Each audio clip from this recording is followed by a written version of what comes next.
आज बहुत सारे लोग ये सवाल करते हैं कि क्या सहाबा इकराम ने मिलाद मनाया।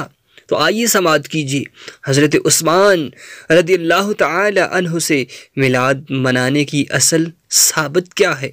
प्यारे दोस्तों, इमाम इब्न हजर मक्की ने मिलाद शरीफ के मौजू पर एक शानदार किताब तसनीफ़ फरमाई, जिसका ज़िक्र मौलवी अब्दुल हई लखनवी ने फतावा अब्दुल हई में किया है। किताब का नाम अन्नेमतुल कुबरा है।